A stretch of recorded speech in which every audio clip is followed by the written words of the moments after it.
Hello guys, magandang araw. Today's video may papakita pa ko sa inyo na unit na nirelease namin ng nakaraang linggo, pero binalik sa amin kasi may konting disgrasya kasi siya na parang nabanggaan yung gilid niya guys.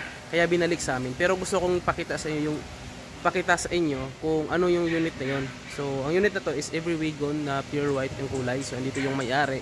So sabi niya okay naman yung makina, walang problema. Kaso nga lang na-disgrasya syempre bago pa nagda-drive. So yun, pasokin natin, tingnan natin kung ano klaseng unit niya. Diri ana, camera na, Layton lang. Bukay lagi? Na tanan side mirror. Wala nang ilatir, manual kay dito naman. Okay ra ito da. Dari mga kwan din kay. Tangi ka.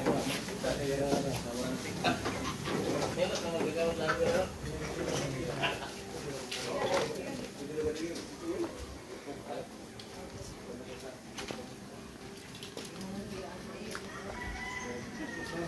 So ito yun guys, binalik sa na unit guys.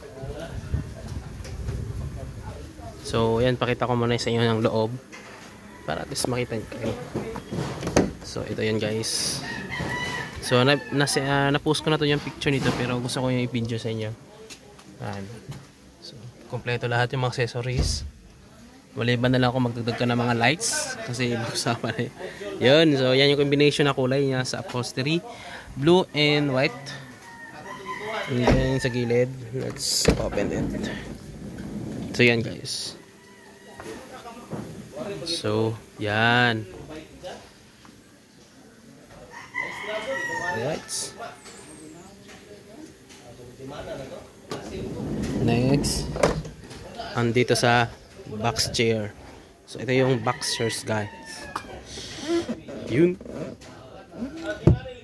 Ang kulay ng upholstery same ng kulay ng boxer sa likod para at least maganda yung tingnan, diba? So yan, naka-double para hindi mainit. Okay, so ang ganda. Ayun, wagon power sliding door. Ayun, with roof rack na rin. So yan yung sinasabi ko sa inyo na ni-repair kasi nagasgas, sabi pa nga sa Bisaya. So yan, pinayos na guys. So yan tayo sa kabila.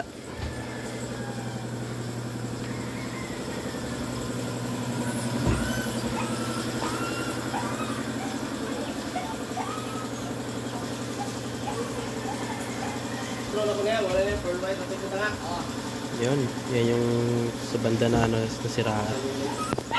Yan.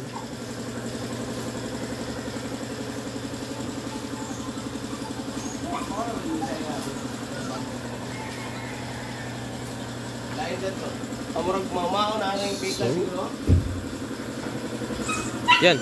So sa amin guys, ang warranty namin for 1 month, ang cover lang po yun is yung makina. Hindi po siya kasali yung iba. Makina lang po talaga siya yung under ng warranty namin. So yan.